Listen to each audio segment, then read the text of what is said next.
신앙생활이 중요하다는 사실을 모르는 사람은 거의 없습니다. 하지만 정작 믿음을 어떻게 세워야 할지, 무엇부터 시작해야 할지 막막하다고 느끼는 분들이 많습니다. 특히 하루하루가 바쁘게 흘러가는 삶 속에서 신앙을 지키는 것조차 버겁다는 마음을 고백하는 분들이 있을 것입니다. 큐티도, 묵상도, 기도도 해야 하는 줄은 알지만 시간이 없고 마음의 여유도 없다고 느껴질 때 신앙은 점점 뒤로 밀려나기 쉽습니다. 그런데 하나님과의 관계는 거창한 헌신이나 오랜 시간을 투자해야만 유지되는 것이 아닙니다. 단 10분, 짧지만 진심을 담은 10분이면 하나님을 깊이 만날 수 있고 그 하루 전체의 방향이 달라질 수 있습니다. 믿음은 오랜 계획보다 지금 이 순간의 작은 선택에서 시작됩니다. 오늘은 바쁜 일상 속에서 어떻게 하루 10로 믿음을 세워갈 수 있을지 함께 나누어 보려고 합니다. 아침부터 잠들기까지 우리 삶의 다양한 순간 속에서 하나님을 기억하고 하나님께 시선을 돌릴 수 있는 실제적인 방법들을 함께 살펴보겠습니다.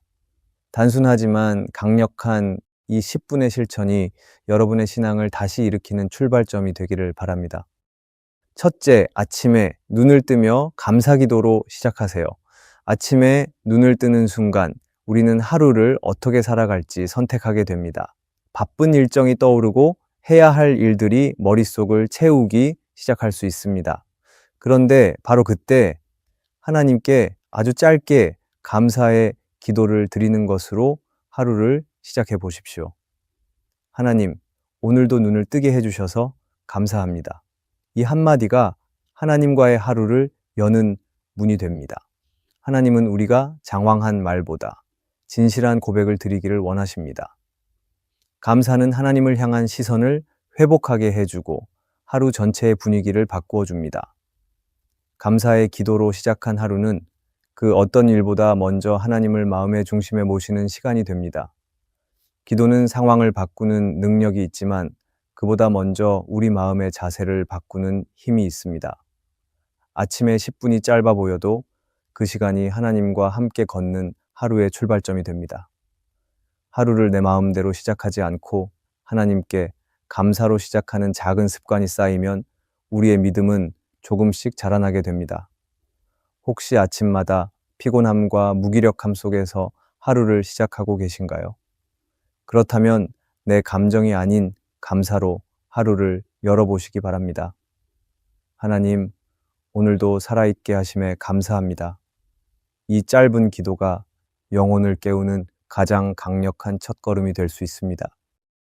둘째, 씻을 때 거울 보며 하나님의 자녀입니다. 라고 고백해 보세요.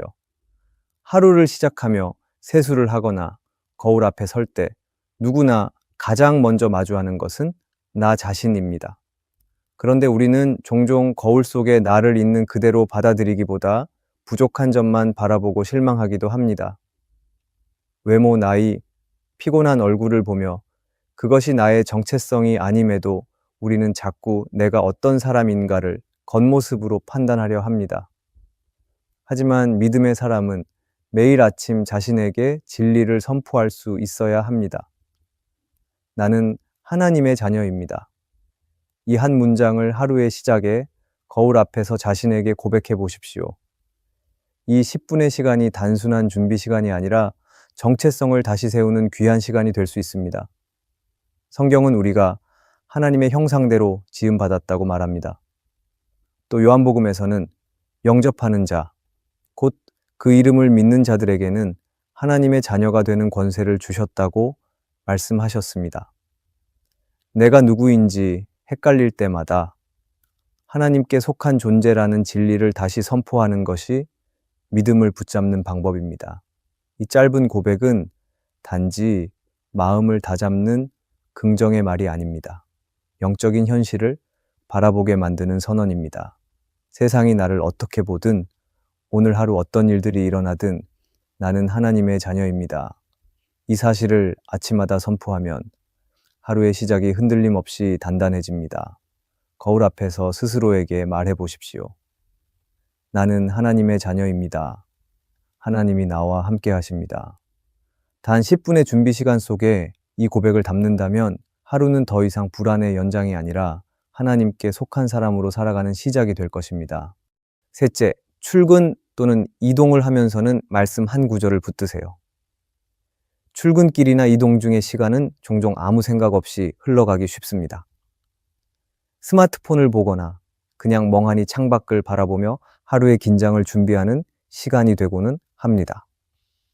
그런데 이 시간을 말씀 한 구절로 채워본다면 우리의 하루는 전혀 다른 방향으로 흘러가게 됩니다. 하루에 단 한 구절, 짧은 말씀이지만 그 말씀이 마음속에 자리를 잡으면 상황이 달라질 때에도 중심은 흐트러지지 않습니다. 오늘 하루를 살아갈 하나님의 말씀을 한 구절 정하고 그 말씀을 마음에 새기며 출근해 보시기 바랍니다. 예를 들어 두려워하지 말라 내가 너와 함께 함이라는 이사야의 말씀을 정하면 하루를 보내며 불안한 일정을 만나도 감정이 흔들릴 때에도 마음속에서는 계속해서 하나님께서 동행하신다는 그 말씀이 생각날 것입니다. C.S. 루이스는 그의 책 순전한 기독교에서 이렇게 말합니다. 그리스도인이 된다는 것은 내가 나 자신에게 속한 존재가 아니라 전적으로 그분께 속했다는 사실을 받아들이는 것입니다.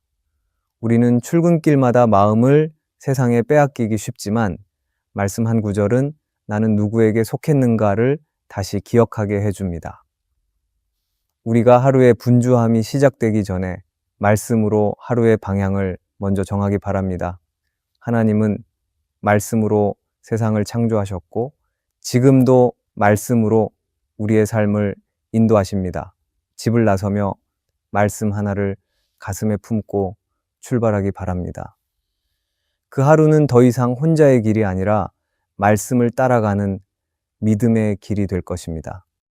넷째, 점심이나 오후에는 10분만 업무와 핸드폰을 내려놓고 하나님을 생각하세요. 점심시간이나 오후 중간의 틈은 우리의 마음이 가장 분주해질 수 있는 시간입니다. 해야 할 일은 많고 머릿속은 온통 결과와 마감, 관계의 긴장으로 가득할 수 있습니다. 그래서 이 시간에는 잠깐 멈추는 훈련이 필요합니다. 단 10분만이라도 일과 핸드폰을 내려놓고 하나님을 향해 마음을 돌려보는 것입니다. 이것은 단순한 휴식이 아니라 하나님을 바라보는 의식적인 훈련입니다. 무언가를 하지 않는 시간이 아니라 하나님을 기억하는 시간입니다. 말씀을 읽지 않아도 괜찮고 기도를 길게 하지 않아도 괜찮습니다. 조용히 마음속으로 이렇게 고백해 보는 것으로 충분합니다. 하나님, 지금도 제 안에 함께 계시죠? 제가 잠시 하나님을 바라봅니다. 이런 멈춤은 마음의 방향을 다시 세우게 도와줍니다.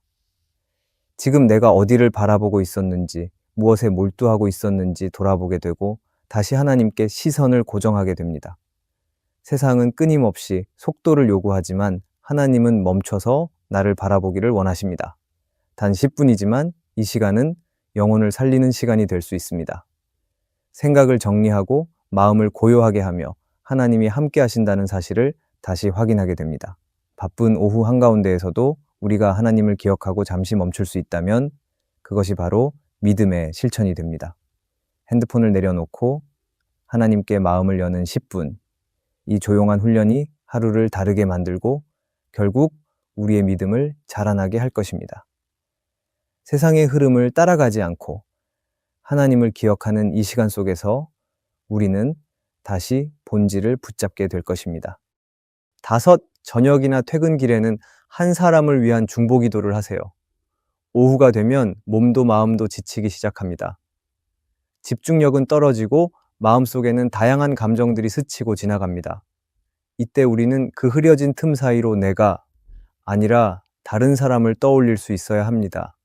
단 10분 동안 누군가를 위해 기도하는 시간을 가지는 것입니다.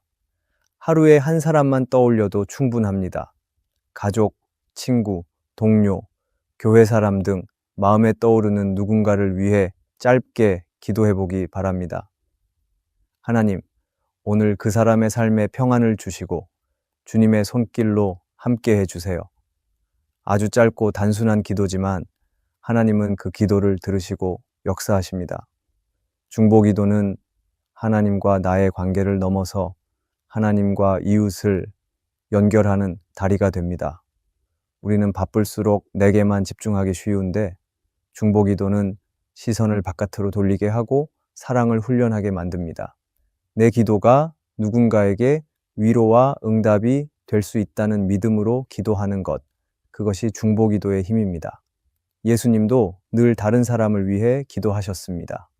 심지어 십자가 위에서도 아버지 저들을 사하여 주옵소서라고 기도하셨습니다. 우리가 그 예수님의 마음을 닮아 하루의 한순간을 누군가를 위한 기도로 드릴 수 있다면 우리의 믿음은 조금씩 예수님을 닮아가게 될 것입니다. 오늘 오후에 분주한 마음을 잠시 멈추고 누군가를 위해 기도해 보시기 바랍니다. 단 10분의 기도가 누군가의 하루를 바꾸고 내 영혼을 회복시키는 은혜의 시간이 될 수 있습니다. 믿음은 혼자 서 있는 것이 아니라 함께 걷는 길입니다. 그 길 위에서 중보의 기도가 우리의 믿음을 더욱 풍성하게 만들어 줄 것입니다. 6. 잠자기 전에는 하루를 마무리하며 기도하세요. 하루를 마치고 잠자리에 들기 전 하루를 돌아보며 하나님께 기도하는 것은 중요합니다. 그리고 그 단순한 고백은 하나님과 나 사이의 거리를 좁히고 믿음을 한 걸음 자라게 할 것입니다. 우리는 하루를 살아가면서 크고 작은 많은 감정을 경험합니다. 기뻤던 일도 있고 실수한 일도 있으며 누구에게 상처받았거나 누군가에게 상처를 주었을 수도 있습니다. 이런 감정과 사건들을 그저 흘려보내는 것이 아니라 하나님 앞에 진솔하게 꺼내어 드리는 것, 그것이 바로 신앙인이 잠자기 전에 해야 할 기도입니다. C.S. 루이스는 고통의 문제에서 이렇게 말합니다. 하나님은 우리가 작게 기도해도 들으시고 크게 기도해도 들으십니다. 하나님의 귀는 언제나 우리를 향해 열려 있습니다. 우리는 하루를 생각하며 하나님께 기도할 때 하루 동안 함께 하셨던 하나님의 인도하심을 더욱 선명하게 느낄 수 있고 그 모든 과정을 통해 하나님을 더 깊이 신뢰하게 될 것입니다. 그리고 우리는 하루를 돌아보며 실수한 일이 있다면 정직하게 고백하고 은혜였던 순간이 있다면 감사의 기도를 해야 합니다. 하루가 아무리 복잡하고 힘겨웠더라도 잠깐의 시간을 내어서 하나님과 마무리할 수 있다면 그 하루는 결코 헛되지 않았을 것입니다. 그리고 하나님께 오늘을 드리며 잠드는 이 기도의 습관이 쌓이면 우리의 믿음은 더 깊고 단단해질 것입니다. 오늘 밤에도 조용히 하나님께 속삭여 보시기 바랍니다. 하나님, 오늘도 함께 해주셔서 감사합니다. 그 기도가 내일의 믿음을 준비하게 될 것입니다. 믿음은 특별한 날에만 세워지는 것이 아닙니다. 거창한 계획이나 많은 시간을 들여야만 자랄 수 있는 것도 아닙니다. 믿음은 매일의 평범한 순간 속에서 하나님을 기억하며 살아가는 짧지만 깊은 10분 안에서도 자라납니다.